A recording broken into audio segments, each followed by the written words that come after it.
ఈ వీడియోలో no sugar coating direct గా పాయింట్ చెప్పేస్తాను, ఎందుకంటే చెప్పే రెండు విషయాలు కూడా పర్ఫెక్ట్ గా ఉండాలి. సో ఇప్పుడు ఆ రెండు విషయాలు ఏంటంటే, ఒకటి మూవీ ట్రైలర్ జనవరి 1న వస్తుంది, అది ఇదని కబుర్లు చెప్పారు. సో కబుర్లన్నీ కాకమ్మ కబుర్లు అయిపోయి. రెండో విషయం, మూవీలో సాంగ్స్ చాలా రిచ్ గా తీశారు, దానికి మీరు ఊహించినంత బడ్జెట్ అయింది. అసలు ఎందుకు అంత బడ్జెట్ అయింది, ఆ సాంగ్స్ కి ఎక్కడెక్కడ ఖర్చు పెట్టారు, ఈ రెండు విషయాలు ఈ వీడియోలో చెప్తాను. Welcome back to movie done Telugu.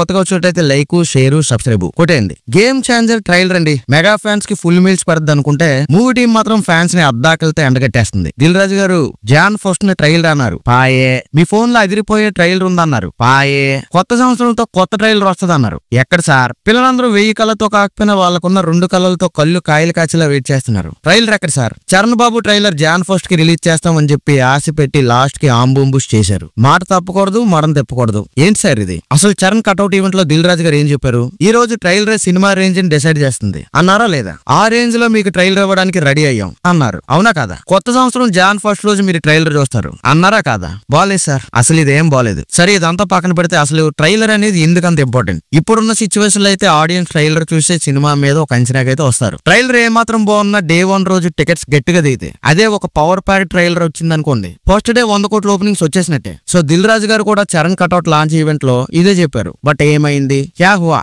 Jan first వచ్చింది, బట్ ట్రైలర్ రాలేదు. అట్లీస్ట్ ట్రైలర్ ఈ రోజు వస్తుందో లేదో, లేకపోతే రాదో, ఏదో ఒకటి అప్డేట్ ఇవ్వాలి కదా సార్. స్పేస్ ఎక్స్ ఉంది కదా, వాడుకోండి సార్ ఆ స్పేస్ ని. సో రామ్ చరణ్ ఫ్యాన్స్ అందరూ వీడియో చూస్తున్నారు కానీ లైక్ చేయట్లేదు. So please like this video. Already Shankar గారు పవర్ ప్యాక్ ట్రైలర్ కట్ చేసి రెడీ చేశారని చెప్పారు.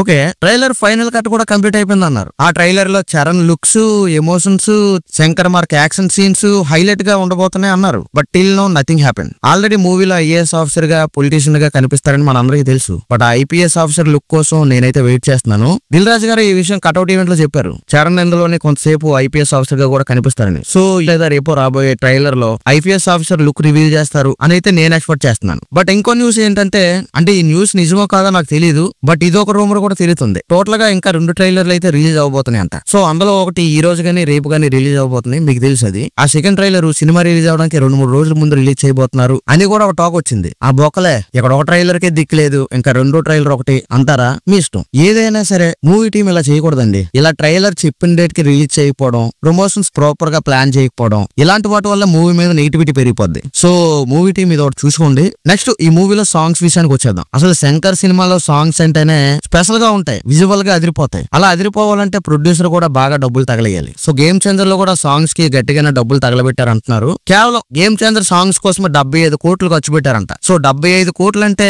టూ మచ్ అనే చెప్పాలి. అసలు రామ్ చరణ్ మగధర మూవీని 40 కోట్లు పెట్టి తీశారు, మీకు తెలుసా? అలాంటిది 75 కోట్లు అంటే 2 సార్లు మగధర సినిమా తీయొచ్చు. అసలు నిజంగానే 75 కోట్లు పెట్టుంటారా అంటే చెప్పలేం, అయ్యే ఉంటది. దానికి రీజన్ ఏంటో నేను చెప్తాను. ఇక్కడ ఒక విషయం అండి, మనకి నానా హైరానా సాంగ్ చూస్తే అర్థమైపోతుంది సాంగ్ ఎంత రిచ్ గా ఉంటుందో. ఒక నానా హైరానా సాంగ్ అనే కాదు, ధూప్ సాంగ్ గానీ, రా మచ్చ మచ్చ సాంగ్ గానీ, జరగండి జరగండి, ఇలాంటి సాంగ్స్ అన్ని మీరు చూసుకుంటే బ్యాక్గ్రౌండ్ లో చాలా మంది డాన్సర్స్ కనిపిస్తున్నారు. జరగండి జరగండి సాంగ్ కోసం అయితే 600 మంది డాన్సర్స్ తో షూట్ చేశారంట. అలాగే రా మచ్చ మచ్చ సాంగ్ కోసం అయితే 1000 మంది జానపద కళాకారులను తీసుకున్నారు బ్యాక్గ్రౌండ్ లో డాన్స్ కోసం. సో ఇలా ఎందుకు చేశారంటే వివిధ కళలకు నివాళులు అర్పించడానికి ఈ విధంగా చేశారు. సో అంతంతమంది డాన్సర్లు అంటే ఖర్చు అవుద్ది మరి. అలాగే నానా హైరానా సాంగ్ కి ఇన్ఫ్రారెడ్ కెమెరా యూజ్ చేశారు, అది కూడా న్యూజిలాండ్ తీసుకెళ్లి సాంగ్ షూట్ చేశారు. సో దానికి ఏమంత తక్కువ ఖర్చు ఏం అవ్వదు, గట్టిగానే ఖర్చు అవుద్ది. ఇక దోప్ సాంగ్ లో చూసుకుంటే మీకు 100 మంది రష్యన్ డాన్సర్స్ ఉన్నారు. సో వాళ్ళందరికీ పేమెంట్స్ ఇవ్వాలా. సో దోప్ సాంగ్ కూడా గట్టిగానే ఖర్చు అయింది. అలాగే ఇంకొక సాంగ్ కూడా ఉంది, 5th సాంగ్, అది ఇంకా మనకి రిలీజ్ చేయలేదు.